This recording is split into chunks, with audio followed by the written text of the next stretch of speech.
브라이언 정의 도시여행 이도저도. 안녕하세요. 팟캐스트 브라이언 정의 이도저도 MC JJ입니다. 네, 안녕하세요. 글로벌 커뮤니케이터 브라이언 정입니다. 반갑습니다. 제가 사실 방송을 많이 진행을 해봤습니다. 제가 리포터로 활동을 하고 있어서 자신은 있는데 사실 이런 방송은 또 처음이라, 팟캐스트는 처음이라 제가 더 긴장이 되는 것 같아요. 일단 브라이언 정 소개부터 좀 해주시죠. 네, 저는 56개국 300여 개 도시를 여행한 글로벌 커뮤니케이터, 진정한 여행가 네. 브라이언 정입니다.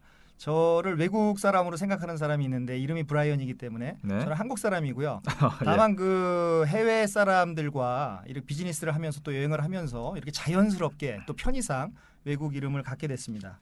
그럼 브라이언이라고 정하신 그 이유는 뭔가요? 다른 영어 이름도 많잖아요. 뭐 로버트란 이름도 있었고 네. 뭐 해롤드란 이름도 있었는데 제 이름이 정희섭입니다. 가운데 자가 희자인데 네. 희자가 영어로 번역을 하면 브라이트가 됩니다. 그 브라이트에서 그 브라이언을 따오게 됐습니다. 빛날 희자. 그렇습니다. 빛날 희자. 제가 이재희의 희가 빛날 희자입니다. 아유, 반갑습니다. 빛나는 방송을 같이 해보면 좋겠네요. 자, 근데 여기 적혀있기로는 200여 개라고 했는데 300여 개 이상을 다니셨다고요? 그렇습니다. 300여 개를 다녔습니다. 야, 저도 뭐 리포터라서 우리나라 도시들은 정말 빠지지 않고 많이 가봤거든요. 전국을 방방곡곡 다 돌아가 본 사람인데 저도 브라이언에 못지않게 한번 열심히 이야기를 해보도록 하겠습니다. 제가 일단 외국 이름을 쓰시니까 뭐 누구씨 안 하고 제가 브라이언이라고 말씀을 드려도 되겠죠? 네, 아주 좋습니다. 20대도 괜찮으실까요? 네, 괜찮습니다. 알겠습니다. 자, 그럼 아까 소개해 주실 때 여행가를 꿈꾸는 글로벌 커뮤니케이터, 글로벌 커뮤니케이터가 대체 뭔가요? 직업인가요? 뭐 직업이라기보다도 네. 이제 우리나라도 국제 무대에서 당당히 이제 대한민국을 대표해서 나가서 민간 외교관이 돼야 되는데 이런 민간 외교관, 대한민국을 알리는 그런 사람을 총칭해서 글로벌 커뮤니케이터라고 할 수 있겠습니다. 자, 그럼 이 300여 개 도시를 다니신 그 계기가 뭔가요? 이유나 뭐 동기 같은 게 궁금합니다. 뭐 티끌모아 태산이라고 한 도시 다니고 또 한 도시 다니고 계속 다니다 보니까 은연중에 100개 도시가 넘게 되고요. 야. 또 200개 도시가 넘게 되고 또 300개 도시가 넘게 됐는데 앞으로 그게 이제 400개가 될지 500개가 될지 그건 아직 잘 모르겠습니다만은 네. 열심히 여행을 할 계획입니다. 혹시 뭐 목표는 있으신가요? 몇 개 찍어보겠다. 뭐 제가 죽기 전에 달성될지는 모르겠지만 1000개까지는 한번 찍어보고 싶습니다. 그 정도면 뭐 대한민국 0.1%가 되지 않을까 싶습니다. 그렇다면 다른 곳들도 많이 평소에 안 사람들이 모르는 그런 도시들도 많이 가보셨을 텐데 좀 대표적으로 얘기를 해보자면 어떤 게 있을까요? 예, 그 뭐 상당히 뭐 보안상의 이유로 또 정치상의 이유로 굉장히 가보기 힘든 나라야. 그 이스라엘의 예루살렘이 있겠습니다. 예. 저는 사실 예루살렘에서 유학을 했었고요. 거기서 아. 2년을 제가 공부를 했었고 네. 또 한때 내전으로 굉장히 힘들었던 그 스리랑카, 폴론나로와 같은 도시도 가봤고 또 아프리카의 케냐도 제가 가봤습니다. 그럼 도시를 말씀해 주셨다가 지금 스리랑카, 케냐라고 나라 이름으로 혹시 도시 이름이 생각이 안 나시거나 뭐. 스리랑카는 이제 폴론나로하고요. 네. 이제 케냐는 그 나이로비가 되겠습니다. 그럼 다 기억하시죠? 어디에 가셨는지. 네네, 저는 뭐 제가 간 도시는 다 기억하고 있습니다. 그럼 가장 최근에 다녀오신 곳이 어디입니까? 가장 최근에 다녀온 곳은 그 방콕입니다.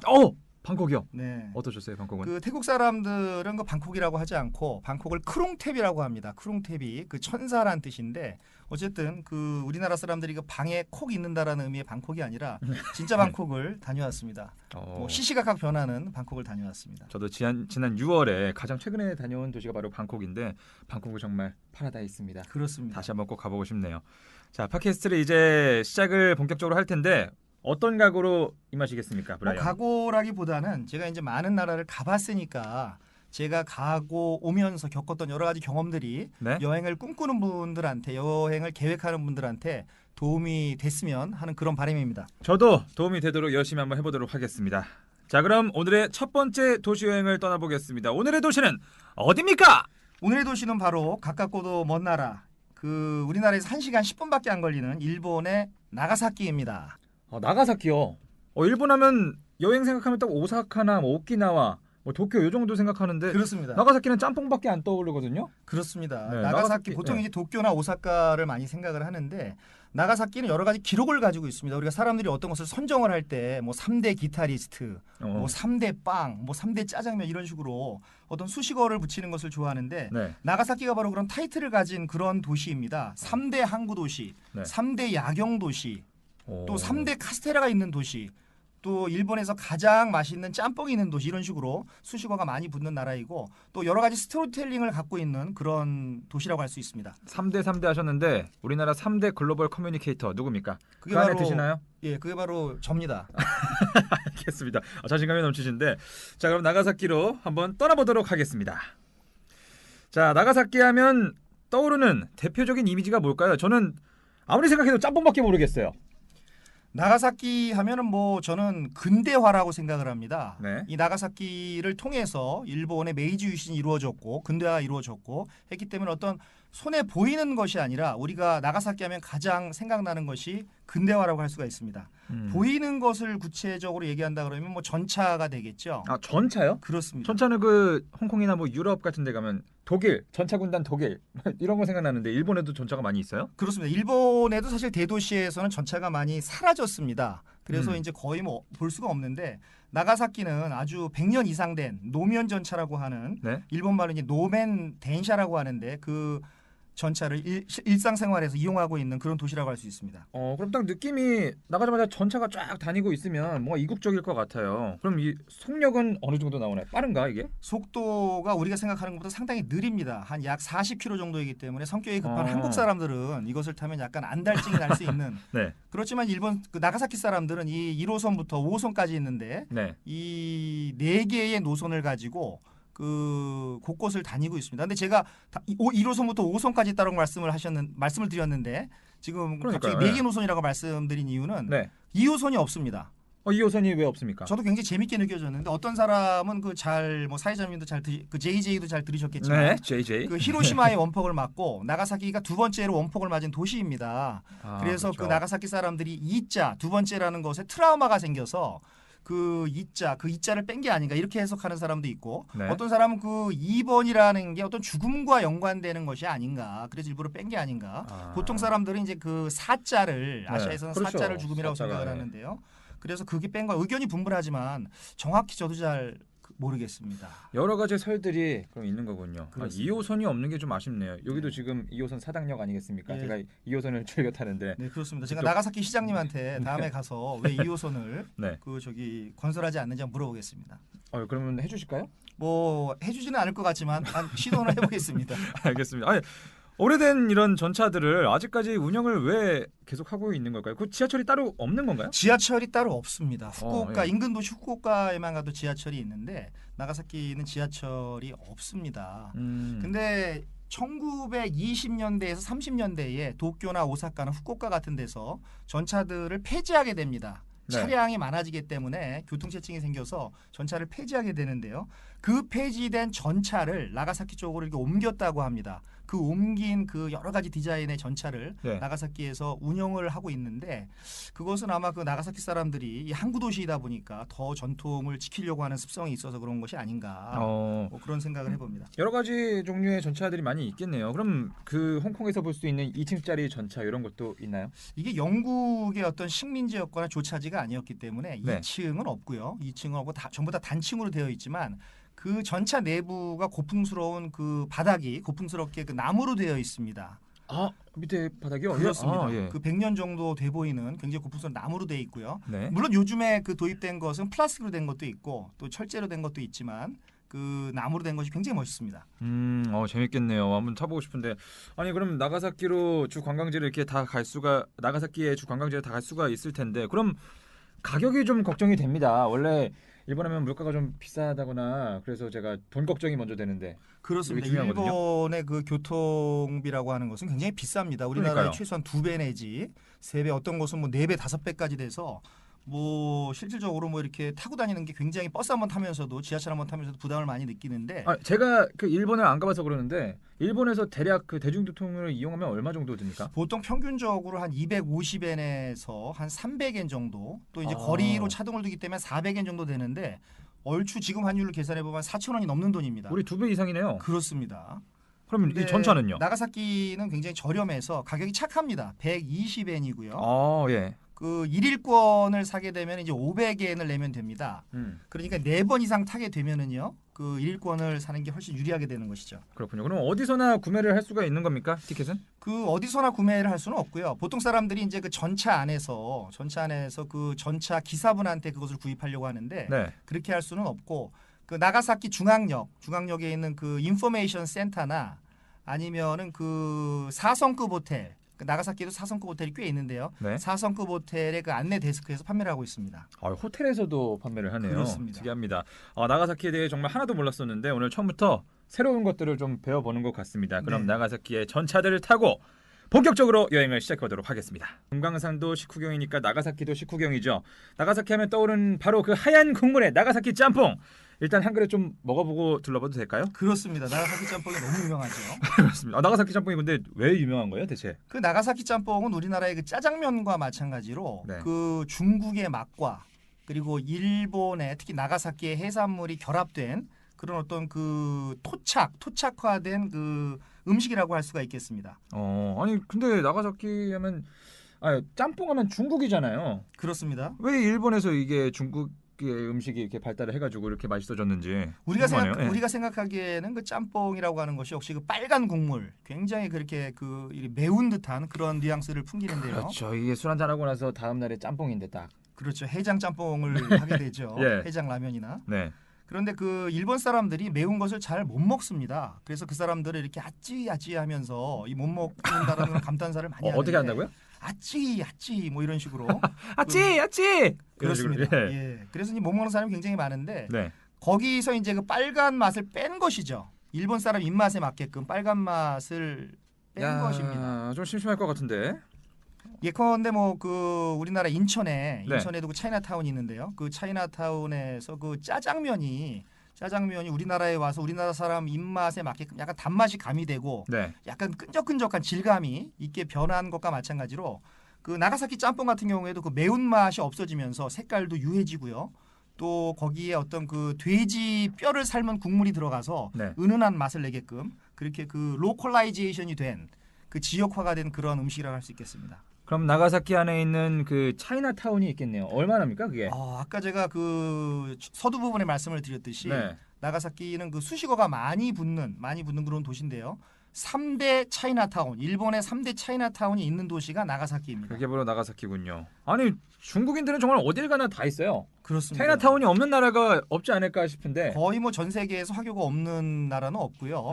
전 세계에 약 4천만 명의 화교가 퍼져 살고 있는데 네. 그 중에 이제 한 반 이상은 아시아에 살고 그 또 여기 나가사키에도 들어와서 살고 있다고 합니다. 그럼 나가사키의 그 차이나타운도 제가 생각하는 그 약간 빨간 불빛이 막 나고 막 벽이 막 빨간색으로 칠해져 있고 역시나 그런가요? 그렇습니다. 중국 하면은 빨간색이죠. 중국 네. 사람들이 가장 좋아하는 황제의 색깔, 그 네. 빨간색인데 그 동서남북에 그 빨간 문이 있고요. 동쪽의 문, 그다음에 남쪽의 문, 북쪽의 문, 서쪽의 문이 다 있는데 거기에 그 빨간색 문이 있어서 어떤 사람이라도 가면 이곳이 바로 중국이구나. 내가 중국 사람이 사는 그런 곳에 왔구나라는 것을 느낄 수가 있습니다. 자, 그럼 인천 차이나타운과는 어떤 차이가 있습니까? 그 인천 차이나타운은 네. 우리나라 조선 정부라고 해도 될까요? 조선 그 정권이 우리나라를 보호하기 위해서 그 청나라한테 요청을 하게 됩니다. 청나라한테 요청을 해서 군대를 좀 파견해 주십시오. 해서 청나라 군대가 들어와서 군대가 주둔하면서 시작한 역사를 갖고 있고요. 네. 여기 나가사키 차이나타운 같은 경우에는 자발적으로 중국의 그 복건성 사람들이 들어와서 무역을 하다가 생겨났으니까 좀 다르겠죠, 의미가? 자발적으로 생겨난 거군요. 그러면 이 차이나타운 갔을 때 가서 이라샤이마세 이러지 않고 뭐 중국말로 하겠네요? 거기는 뭐 이라사이마세라는 말이 필요 없고 네. 뭐 저는 뭐 중국말을 잘 못합니다만은 중국어로 환영이란 뜻을 메이꽝링인가요? 뭐 메이꽝링 하는 그런 소리를 들을 수 있습니다. 검색을 한번 해보도록 하겠습니다. 좀 무서운데요. 자, 좋습니다. 자, 오늘 나가사키 짬뽕부터 한번 알아봤고요. 여러분은 지금 브라이언 정의 세계도시 여행 이도 저도를 함께 듣고 계십니다.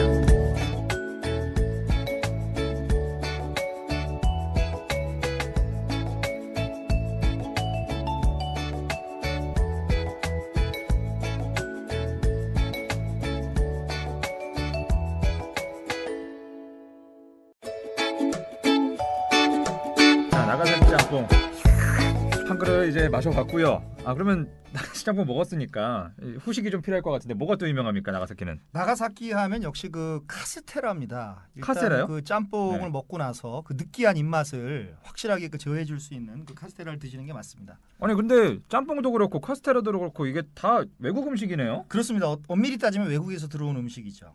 카스테라는 어디서 들어온 겁니까? 카스테라는 그 사실 포르투갈 사람들에 의해서 어. 전해진 그런 그 음식인데요. 음식이라기보다는 디저트라고 하는 게 맞을 것 같고요. 그렇죠. 원래 스페인에 그 까스티아라는 지방이 있습니다. 네. 근데 그 까스티아가 이제 포르투갈 말로 하면 까스티유가 되고요. 네. 그 까스티유가 일본으로 전달되면서 카스텔라가 됐는데 뭐 이거. JJ도 잘 알겠지만 일본 사람이 L 발음을 못 합니다. 그래서 음. 카스테라가 카스테라 네. 카스테라가 된 겁니다. 일본 사람들이 카스테라 발음할 때 정확하게 카스테라 이렇게 하나요? 그렇게 하지 않습니다. 카스테라 뭐 이런 식으로 약간 네. 그 뒷부분이 올라가는 것 같습니다. 카스테라 이런 식으로.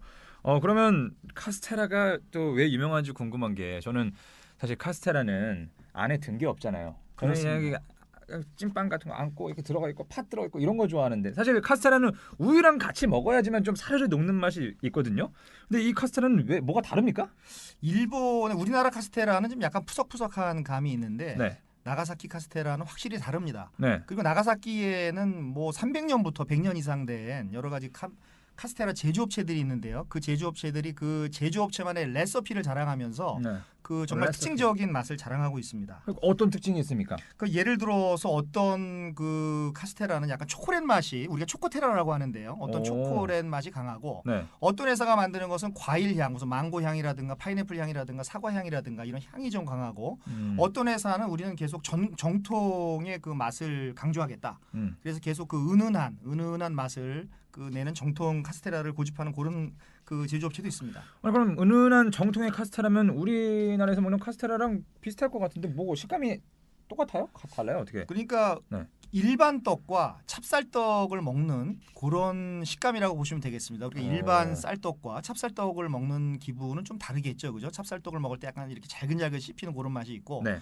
그 뭐 이 일본에 있는 제조업체들이 그 레시피를 공개하지 않았기 때문에 네. 정확하게 어떤 함량이 어떻게 들어가 있는지는 모르겠지만 그것은 먹어봐야 아는, 직접 가서 먹어봐야 아는 그런 맛입니다. 이게 막 바로 표현은 안 되십니까? 지금 딱 나가사키 카스테라가 입안에 딱 들어갔습니다. 어때요, 막 느낌이? 들어가는 순간 뭐 네. 온몸에 환희가 느껴지면서 예. 뭐 입 쪽에서 이렇게 쫙 그 환희가 느껴지면서 다음 행선지로 떠나는 에너지가 막 불끈불끈 솟아오르는 어떤 그런 느낌이 좀 듭니다. 그럼 카스테라가 어딜 가나 많이 있습니까? 카스테라가 도초에 있는데 네. 그게 뭐 우리가 뭐 우리나라에도 어떤 어떤 네. 식당이 뭐뭐뭐 식당이 나왔는데 그 옆에 뭐뭐뭐 식당이라고 나오면 좀 안 가지 않습니까? 그죠? 무슨 식당이 있으면 그럼, 여기도 네. 마찬가지로 무슨 여러 가지 이름이 있는데 가장 맛있는 거. 우리가 흔히 3대 카스테라라고 하는 나가사키 3대 카스테라라고 하는 그 제조업체는 후쿠사야 카스테라 네. 그리고 쇼켄 카스테라 그리고 이제 분메이도 카스테라 요 3개 업체가 나가사키 사람들의 가장 큰 사랑을 받고 있습니다. 세 군데. 그럼 아까 말씀하신 뭐 향이 있고 뭐 그런 차이인가요? 그렇습니다. 회사마다? 예. 예를 들어서 이제 후쿠사야 카스테라는 뭐 역사가 320년이 넘습니다. 창립일이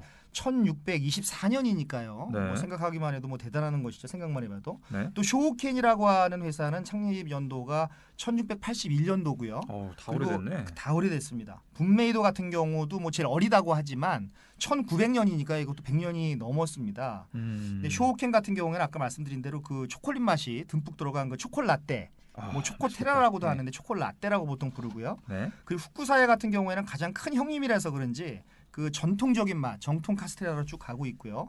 그리고 가장 어리지만 분메이도 제가 나가사키 사람들한테 물어봤더니 의외로 이제 분메이도 카스테라가 가장 맛이 있다라는 가장 어린데. 가장 어린데 네. 맛있다라고 하는 그런 말을 많이 하는 걸 들었는데요. 이 분메이도 같은 경우에는 이제 과일 향을 집어넣어서 약간 그 영 제너레이션 그 젊은 층의 입맛을 좀 사로잡고 있지 않나 생각합니다. 역시 브라이언답게 영어로.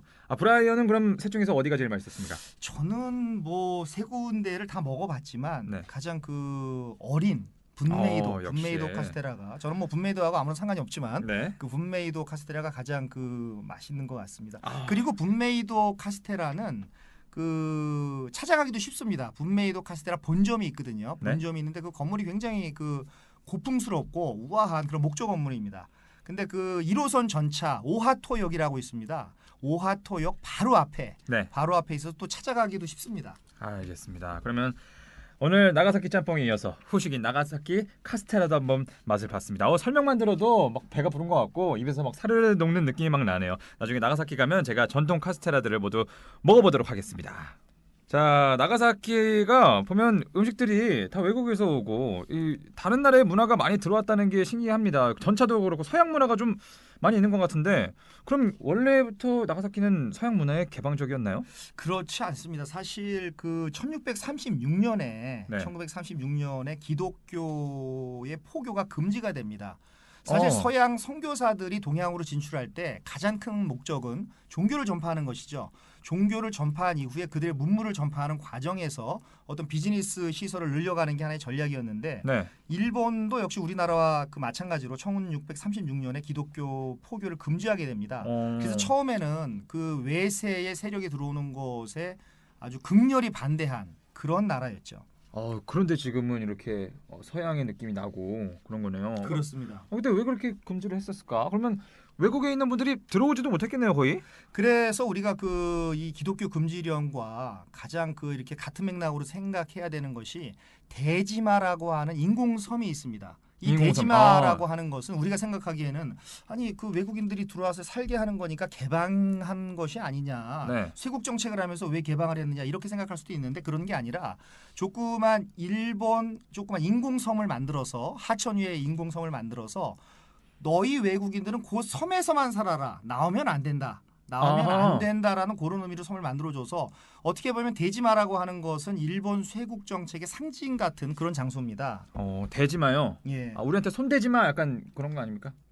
지금 뭐 적절한 표현을 하셨는데요. 손대지마 너무 네. 멋진데요. 아니 그러면 이 대지마 섬은 대체 얼마나인 거예요? 그 안에서 뭐 생활들이 가능할 정도의 크기입니까? 그 대지마 섬의 면적이라고 하는 것은 우리나라 글쎄 지금 뭐 평수 개념이 다 사라졌는데요. 네. 4,500평 정도 됩니다. 그 평방미터로 따지면은 제곱미터로 따지면 15만 제곱미터. 그걸 3.3으로 나누면 한 4,500평이 나오거든요. 네. 그 4,500평이라고 하니까 뭐 그렇게 넓지도 않지만 또 그렇게 사람이 못 살 정도로 좁지도 않은. 않고, 예. 그렇지만 그 안에 이제 어떤 뭐 관공서라든가 학교라든가 교회라든가 식당이라든가 심지어 그 술을 마실 수 있는 바라든가 이런 다 것들이 있네. 다 예. 들어있는 아주 그 일본의 조경 문화를 그대로 옮겨 놓은 듯한 네. 그런 작은 섬입니다. 그래서 중요한 것은 네. 일본 사람을 못 들어가게 했다는 게 중요하죠. 일본 사람들이 못 들어갔어요. 못 또? 들어갔습니다. 근데 인간이 사는 데에는 다 불법이 있는 거 아니겠습니까? 편법이 있으니까 네. 밤에 이제 야심한 그 틈을 타서 어. 그걸로 이제 뭐 이런 말씀 드려도 될지 모르겠지만 기생이 들어가고요. 그리고 어. 나올 때 기생이 어떤 물건을 갖고 나서 팔게 되고요. 네. 그러다 보니까 암암리에 암시장 형성이 되고요. 또 암시장 형성이 되다 보니까 그 암시장을 통해서 외국 문물을 나가사키 사람들이 알게 되는 그런 역할을 하게 되는 곳이 바로 대지마입니다. 일본 사람들은 들어가고 싶어하고 또 안에 있는 외국 사람들은 또 일본으로 들어가고 싶어하고 그렇습니다. 서로 그렇네요. 그러면 이 인공섬을 그렇게 크게 만드는 기술이 그때 당시에도 있었나? 어떻게 만드는 거예요, 이런 거? 사실 그때는 기술이라기보다는 네. 그 섬을 만드는데 어떻게 돈이 문제였을 겁니다. 어떤 그 돈이 그 예산을 누가 될 것인가? 섬을 만드는데 뭐 일반 사람이 만들 수는 없으니까. 네. 그래서 그 나가사키에 있었던 25명 뭐 돈이 좀 있는 사람들이겠죠. 지역 유지들, 힘께나 쓰는 사람들, 돈이 좀 있는 사람들 25명이 의기투합을 해서 공동 출자를 해서 네. 말하자면 공동 출자를 해서 대지마를 만들게 됩니다. 근데 그 대지마를 만든 것은 어떻게 보면은 그 나가사키에도 영향을 미쳤고 또 나가사키 대지마를 통해서 일본의 문화가 해외로 나가는 그런 역할, 쌍방향 커뮤니케이션을 할 수 있는 그런 어떤 센터로서의 역할을 하게 된 것이죠. 그럼 지금 대지마 섬에 가면요 이것저것 많이 보존이 돼 있을 것 같아요. 입장료가 있습니까? 들어갈 때? 입장료가 일본은 뭐 어딜 가나 비쌉니다. 아이고, 그러니까 예. 뭐 조금이라도 의미가 있고 조금이라도 볼 게 있으면 100엔이라도 받습니다. 100엔이라도 받고 150엔 받고. 근데 여기는 이곳은 그 600엔을 받습니다. 600엔이요? 예, 그러니까 6,000원 정도 되니까 좀 이렇게 이런 데를 보기 싫어하는 사람들 그런 사람들은 이렇게 스킵하는 경우가 굉장히 많은데 네. 웬만하면은 보실 것을 저는 강추합니다. 왜죠? 그 가서 일단 그 일본 근대화를 느낄 수가 있고요. 네. 또 그 안에 들어가면은 그 아주 어린 아주 앳된 그 소녀들이 그 기모노를 입고 기모노를 입고 사진을 찍습니다. 어. 근데 의외로 이제 그 밖에 있는 일본 사람들은 사진 찍자 그러면 이렇게 외국인들을 좀 기피하는 경향이 있는데요. 네. 이곳의 기모노를 입은 그 소녀들은 그 사진 촬영에 굉장히 이렇게 잘 응해줍니다. 그래서 그게 소소한 사진 많이 찍는구나. 소소한 그 여행의 즐거움이 될 수가 있습니다. 우리도 한옥마을 가면 한복 입고 다니고 다 같이 사진 많이 찍고 하는데 거기도 똑같군요. 그렇습니다. 600엔의 가치는 충분히 있습니다. 알겠습니다. 정말 나가사키만의 특징을 제대로 보여주는 곳이었던 것 같습니다. 가서 인생샷 이런 거 한번 찍어봐야겠네요. 아, 좋습니다. 지금까지 우리나라한테 손대지마 대지마 섬이었습니다. 자, 제가 또 오늘 오기 전에 공부 좀 했습니다. 제가 나가사키에 대해 잘 몰랐습니다. 진짜 무지함을 느꼈어요. 저는 사실 원폭이 떨어진 것도 몰랐습니다. 히로시마만 생각을 하고 있었지. 근데 아까 언급하셨던 게 기독교 포교가 금지가 됐다고 1636년에. 그렇습니다. 그런데 한국에서 나가사키로 성지 순례를 많이 간다고 하더라고요. 그렇습니다. 아니 이게 어떻게 된 일이에요, 이게? 우리가 흔히 성지 순례를 하면 뭐 이스라엘의 예루살렘이라든가 그리스의 뭐 아테네라든가 데살로니카라든가 이렇게 뭐 성경에 나오는 지명을 생각하게 되는데 네. 이 나가사키는 사실 어떻게 보면 아시아에 있어서의 기독교의 전파 과정을 느낄 수 있는 곳이고 또 나가사키에서 많은 사람들이 순교하셨습니다. 26분이 순교를 한 그런 장소가 있는데 그런 곳에다 유해를 모셔놓고요. 다 관광지화가 돼서 그 실제적으로 그 카톨릭 신도 중에서는 나가사키로 그 성지순례 여행을 가는 분이 상당히 있습니다. 그러면 일본에서는 기독교 믿는 인구가 지금 많이 있나요? 일본에서 카톨릭 인구는 네. 사실 인구가 1억 2,500만이지만 카톨릭 인구는 1%가 안 됩니다. 우리나라가 그 어떻게 보면은 구교 신교 합쳐서 한 60% 네. 이상 되는 것으로 보면은 뭐 굉장히 미미한 숫자죠. 네. 그러나 우리가 의미 있게 생각해야 될 것은 나가사키의 카톨릭 인구는 4.5%라는 겁니다. 일본에서 특정 종교의 그 퍼센테이지가 4.5%라는 것은 굉장히 대단한 것이거든요. 네. 그래서 도쿄 예를 들어서 인구 1,200만 명이 사는 도쿄의 카톨릭 인구가 한 1% 내외. 그러면 한 12만 명 정도 되는 건가요? 한 12만 명 정도 된다라고 하는데 네. 인구 40만 명 정도 되는 그리고 나가사키 현 전체 인구가 한 125만 명 되는데요. 125만 명의 4.5% 정도가 되니까 한 6만 5천 명이 됩니다. 6만 5천 명이 카톨릭 신자인 나라가 바로 나가사키입니다. 미리 이 예습을 하신 건가요? 어떻게 딱딱 그 숫자가 나오시죠? 네, 아주 이거 외우느라고 고생을 많이 했습니다. 외우신 거죠? 바로 계산하신 거 아니죠? 네, 이렇게 놀랐어요. 뭐 바로 계산해서는 이렇게 나올 수가 없습니다. 알겠습니다. 아니 그럼 성당들이 많이 있겠어요. 그 중에서도 가장 볼만한 곳이 어디일까요? 이 성당이 너무너무 많은데 네. 그 의미 있는 성당이 많은데 역시 가장 그 의미가 있는 성당을 고르라면 역시 그 오우라 천주당. 오우라 천주당. 예. 네. 소개 좀 오우라 해주세요. 천주당이라고 하는 그런 그 성당인데 일본 최초의 성당입니다. 어. 일본에서 가장 오래된 그 성당이라고 할 수가 있고요. 네. 이게 그 목조 건물로 돼 있고요. 그 일본의 국보입니다. 국보입니다.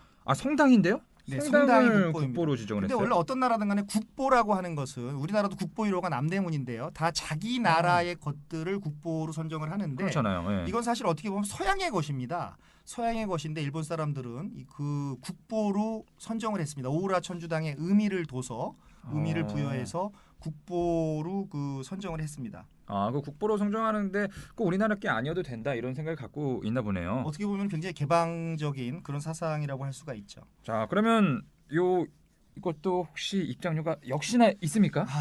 이게 원래 종교 시설은 입장료를 있구나. 안 받는 게 맞습니다. 그러나 그렇지만 유감스럽게도 이곳은 뭐 관광객들이 워낙 많이 오니까요. 고육지책 같은데 어쩔 수 없는 일 같은데 네네. 그 300엔을 받다가 이게 600엔으로 올렸습니다. 에? 이 600엔으로 너무 많은 사람들이 오다 보니까 300엔에서 600엔을 올려서 교회에 들어가는데 성당에 들어가는데 6,000원을 내고 들어간다라고 하니까 굉장히 돈이 아깝죠. 순간적으로 6,000원을 내야 됩니다. 대지마 섬도 600엔인데 같은 가격으로 그 섬에 들어가는 것도 600엔인데 이게 교회 들어가는데 그렇습니다. 이거 비싸구나. 이게 가성비 측면에서는 굉장히 떨어진다고 말씀을 드릴 수밖에 없는데 600엔을 내야 되는데 워낙 많은 사람들이 오다 보니까 아무래도 이게 그 일본의 국보다 보니까 어떤 이 보존을 해야 되는 그런데 비용이 들어가는 것을 고려하면 그렇군요. 또 그리고 뭐 그런 관광지라기보다도 의미 있는 곳에 돈을 내야 된다라는 그런 측면에서는 600엔 정도 써도 괜찮을 것 같습니다.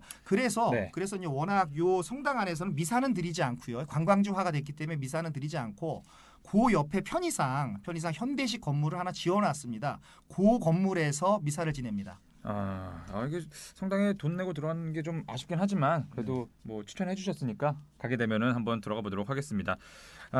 사실 근데 나가사키 하면 이 얘기를 빼놓을 수가 없어요. 제가 그렇습니다. 아까 한번 언급을 드렸지만 원폭 이야기를 안 할 수가 없습니다.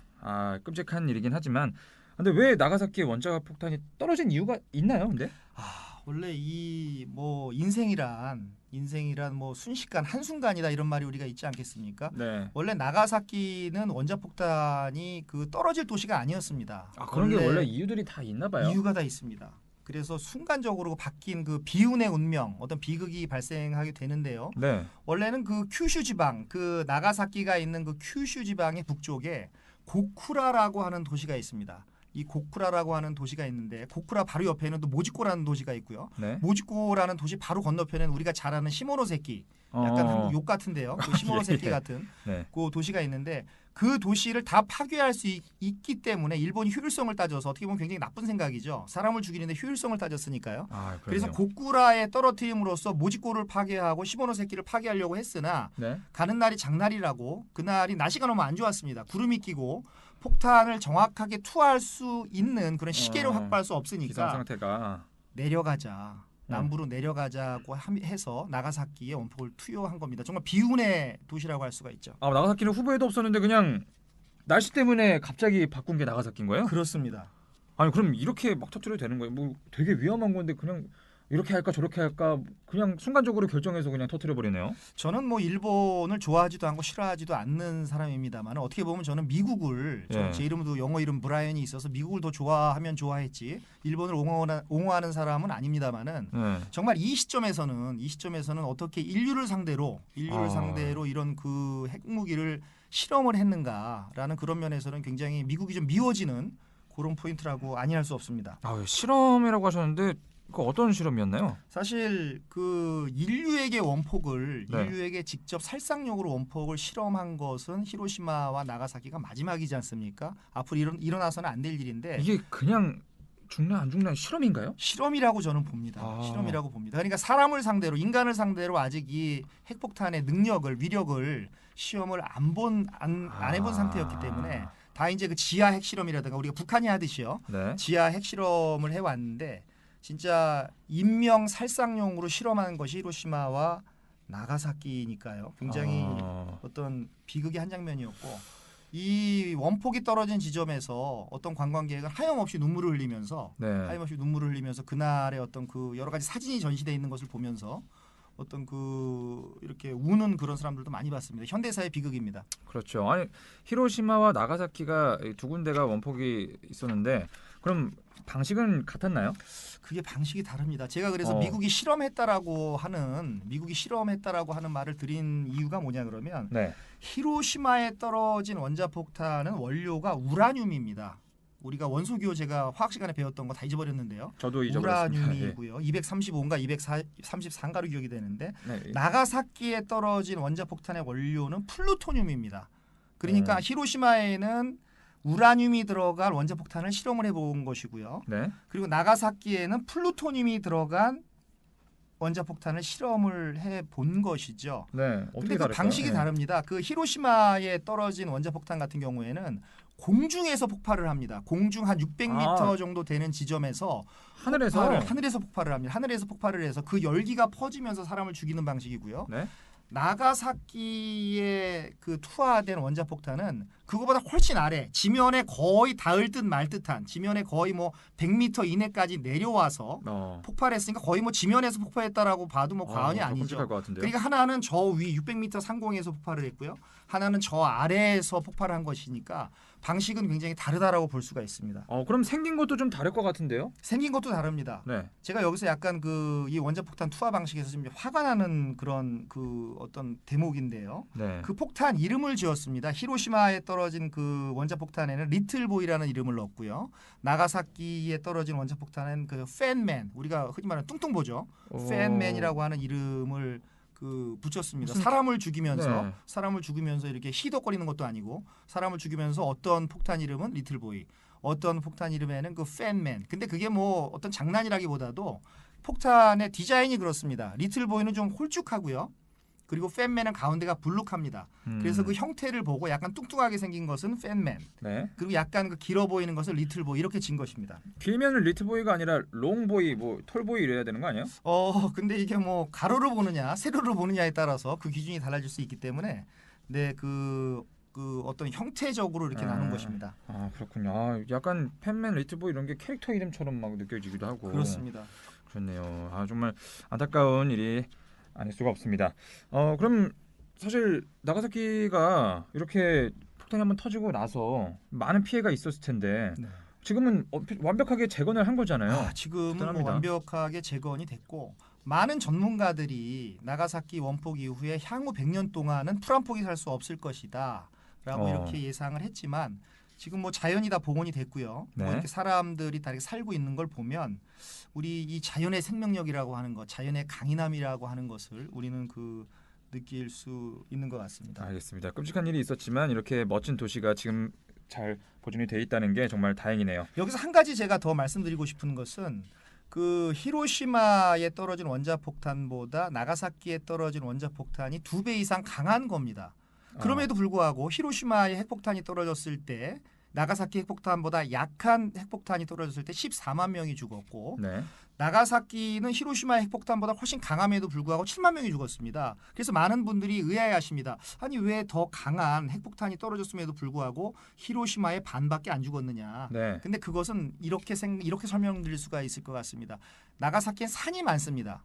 이 산이 많기 때문에 이 산이 열이 퍼지는데 좀 많은 제어를 해줬다. 네. 제어하는 역할을 했다. 히로시마는 평지거든요. 그러니까 네. 평지에서 떨어질 때와 산이 많은 지형에서 떨어졌을 때의 그 핵폭탄의 위력은 달라질 수 있다라고 하는 것을 여기서 우리가 느낄 수 있는 그런 대목이 아닌가 싶습니다. 아 이렇게 멋진 도시에 피해가 그나마 좀 덜 갔다니 다행이지 아닐 수가 없습니다.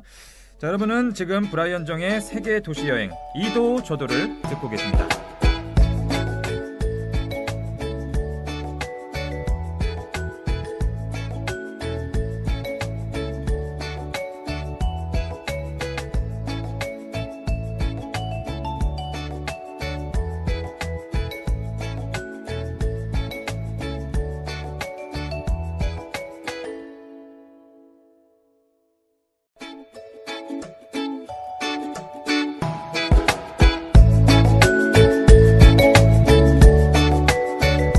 지금까지 나가사키의 뭐 짬뽕, 카스테라, 원폭, 전차 다양한 명물들에 대해서 이야기를 좀 해봤는데요. 이번 코너는 조금 다릅니다. 자, 브라이언 정이 추천하는 도시의 숨겨진 포인트 바로 너만 몰랐던 나가사키 코너입니다. 저희 팟캐스트만의 도시여행 팁인데요. 앞으로 계속해서 소개를 해드리는 도시마다 모르고 지나치기에는 좀 아쉬운 그런 꿀팁 같은 걸 좀 드리려고 합니다. 나가사키의 그 숨겨진 포인트 뭡니까? 나가사키는 역시 야경이죠. 야경입니다. 이거 3대 야경. 네? 일본에는 야경이 3군데가 있습니다. 3대 야경이라고 불리는 야경이 있는데 첫 번째가 그 홋카이도에 있는 하코다테 야경이 있고요. 네. 두 번째는 고베 야경이 있습니다. 그리고 이제 세 번째 3대 야경이라고 하는 그 나가사키 그 야경인데 네. 역시 이 야경을 보려면 돈이 듭니다. 돈이 드는 게 문제입니다. 공짜는 없습니다. 모든 돈이 드네요. 그래서 이 야경을 보기 위해서는 케이블카, 우리가 로프웨이라고 하는데요. 로프웨이를 타고 올라가야 되는데 이게 왕복 1,200엔입니다. 우리나라 돈으로 12,000원이 되니까요. 무슨 남산 같은 데인가요? 남산보다 조금 해발이 높습니다. 한 333m가 되니까요. 네. 참고로 말하면 이 서울에 있는 남산은 해발이 한 230m 정도 됩니다. 그냥 그거보다 조금 높은 곳을 가는데 12,000원을 내기에는 조금 부담이 될 수가 있습니다. 여행하는 사람들한테. 그러게요. 12,000원이 적은 금액이 아닌데 그럼 그곳 이름이 뭐예요? 야경 볼 수 있는 곳? 제가 공부해온 바로는 요 가제가시라 공원이라는 말도 있던데 이 다른 곳인가요? 가제가시라 공원 우리가 3대 야경을 보고 케이블카를 타고 올라가는 그 산이 이제 이나사야마 산이고요. 네. 우리가 걸어서 돈을 지불하지 않고 공짜로 올라갈 수 있는 그런 곳이 바로 가제가시라 공원입니다. 그래서 제가 꿀팁을 드리는 겁니다. 이거였구나. 한 곳은 12,000원이 들고요. 한 곳은 이 건강한 다리만 있으면 올라갈 수 있기 때문에 이 가제가시라 우리 한자로 하면 이제 풍두공원입니다. 바람 풍자에 머리 두자. 바람의 머리가 있는 그런 공원이다. 근데 일본 발음으로는 가제가시라 공원이 되겠습니다. 가제가시라. 뭐 가져가시라 뭐 이런 것 같은데요. 그렇죠. 공짜로 가져가셔라. 그렇죠. 아주 JJ께서는 너무 이렇게 발음을 이용해서 좋은 어떤 어감을 말장난을 만들어내신 제가 것 같습니다. 잘합니다. 예, 좋습니다. 랩도 잘해요. 그래서 그렇습니다. 가재가지라 공원 가려면 오를 때까지 얼마나 걸어가야 돼요? 그러면 저는 사실 그 걸음이 좀 빠른 사람이라서 네. 또 다리가 저는 좀 두껍기 때문에 만져봐도 저거가- 될까요? 아니, 만져봐 보지는 마십시오. 예. 네, 종아리 되게 두꺼우시네. 네, 예. 지금 땅땅합니다. 이게 많이 여행을 다녔어요. 네. 이게 올라갈 때 제걸음으로 한 40분 정도 걸립니다. 이게 해발 234m거든요. 그러니까 거의 뭐 우리나라의 남산 정도의 높이라고 할 수가 있는데 제걸음으로 한 40분 정도 걸리지만 지금 등산을 잘 못하시는 분들, 걷는 게 힘든 분들은 1시간 정도 걸리지 않나, 1시간 이상 걸릴 수도 있다라고 봅니다. 더울 땐 못 하겠는데요. 뭐 저는 그럼에도 불구하고 지금 뭐 얼굴 제 보시듯이 이렇게 시커멓게 타왔는데 그 산을 올라가느라고 이렇게 그 사실 탄 겁니다. 그렇군요. 꼭대기 올라가시면은 볼 것들이 좀 있나요? 이 가제가시라 공원은 사실은 그 봄에는 그 사쿠라라 그러면 안 되죠. 예. 어떻게 보면 벚꽃, 네. 벚꽃이 네. 만개해서 벚꽃의 만개로 굉장히 유명한 곳입니다. 근데 저는 유감스럽게도 겨울하고 여름에만 가봤기 때문에 그 봄에도 꼭 가족과 함께 그 봄에도 좀 가볼 생각인데요. 가제가시라 공원은 일단 올라가는 그 가제가시라 공원에서 정상으로 올라가는 전망대로 올라가는 그 길을 그 료마도리 발음도 잘 안 되네요. 그 료마? 료마도리라는 길이 있습니다. 네. 도리가 이제 우리말로 하면 길이거든요. 우리말로 하면은 그 료마의 길 뭐 이 정도로 해석할 수가 있는데 우리나라에도 뭐 원효로도 있고 백범로도 있듯이 네. 그 일본도 무슨 도리 뭐 이러면서 어떤 길을 이렇게 이름을 지은 장명을 해놓은 곳이 많이 있습니다.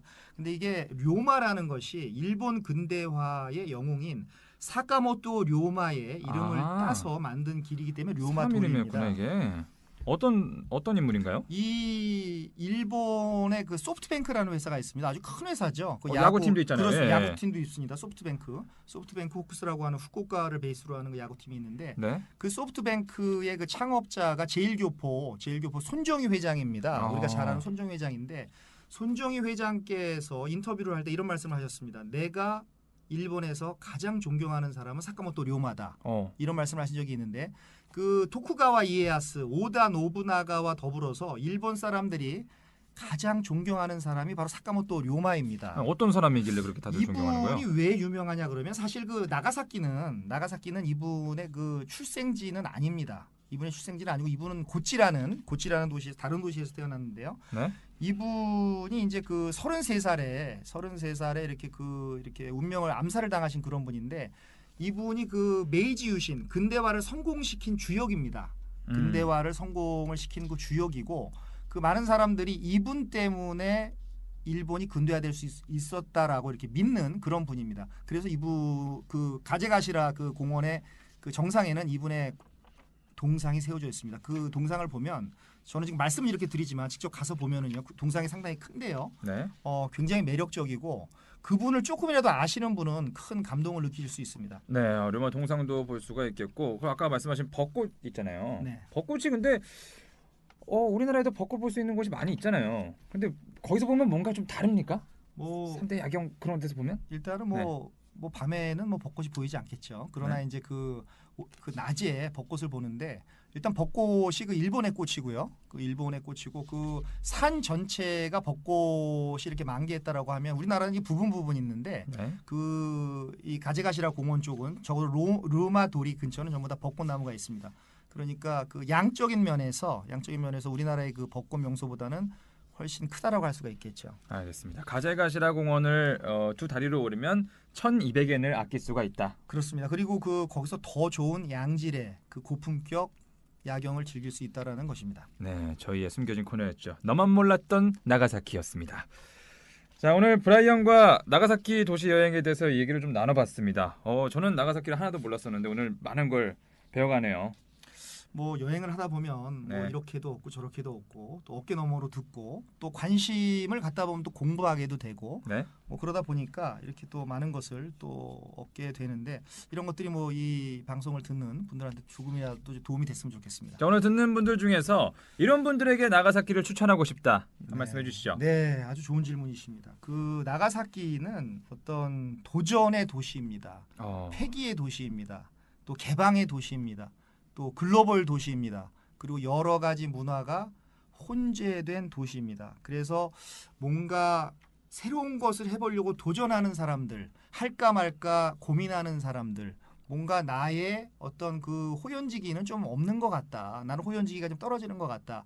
이런 분들한테 적극 저는 추천하고 싶습니다. 나가사키에 가서 사카모토 료마의 어떤 근대화의 어떤 도전 정신이라든가 또 외국 문물을 끝까지 받아들이지 않으려고 했으나 결국 개방할 수 없었던 그런 일본의 어떤 그 역사적인 어떤 이런 스토리텔링이라든가 개방할 이런 수밖에 것들을 없었던, 없었던 네. 그런 점을 보게 되면 그 많은 용기를 얻지 않을까. 그래서 저는 어떤 도전 정신이 필요한 사람들한테 이 나가사키를 강추합니다. 아, 저처럼 현실에 안주하는 사람은 이거 가도 될까요? 그러니까 당장 내일 가셔야죠. 직항 비행기 이런 것도 있어요? 직항 나가사키? 비행기 있습니다. 대한항공에서 이렇게 뭐 특정 항공사를 얘기해도 되나요? 네. 우리나라 국적항공사가 네. 국적항공사가 일주일에 몇 편을 그 저기 직항으로 운영하는 것으로 제가 알고 있습니다. 가실 때 직항으로 가셨나요? 저는 그 일단 후쿠오카에 가서 그 경유하셨구나. 기차를 네. 타고 갔습니다. 역시 이 여행을 많이 다녀본 사람들은 무서울 게 없으니까요. 저는 직항으로 대부분 가거든요. 오늘 이렇게 나가사키를 직접 보고 온 것처럼 많은 이야기를 듣고 나니까 정말 재미있었습니다. 그런데 나가사키 제가 얘기 들어보니까 이곳은 한번 꼭 가봐야겠다. 제가 일본 많이 생각은 없었는데 한번 꼭 추천해 주신 대로 한번 가보도록 하겠습니다. 오늘 방송 어떻게 브라이언 어떠셨어요? 좀 약간 사실 떨리기도 좀 하고요. 좀 그 발음도 많이 꼬이고 좀 약간 버벅거린 거는 아닌가 그런 생각이 발음 들지만 약간 일부러 좀 영어틱하게 하신 거 아니에요? 사실 좀 그랬습니다. 네. 근데 좀 사실 뭐 재미있게 뭐 이렇게 해보려고 노력은 했으나 과연 이게 재미있었는지는 잘 모르겠으나 어쨌든 그 새로운 정보를 얻는 것이 좀 재미라고 생각을 합니다. 네. 새로운 정보를 얻는 것이 재미이기 때문에 앞으로 그 이 방송을 듣는 많은 분들에게 새로운 정보 또 재미로서의 정보를 많이 드리고 싶은 그런 마음입니다. 네, 브라이언 다음 편에서도 잘 부탁드리도록 하겠습니다. 자, 다음번에는 어떤 도시 얘기를 해주실지 굉장히 기대하면서 마지막으로 맞춰보도록 하겠습니다. 처음에 했던 거 다시 한번 할까요? 갑니다. 브라이언 정의 도시 여행 이도저도.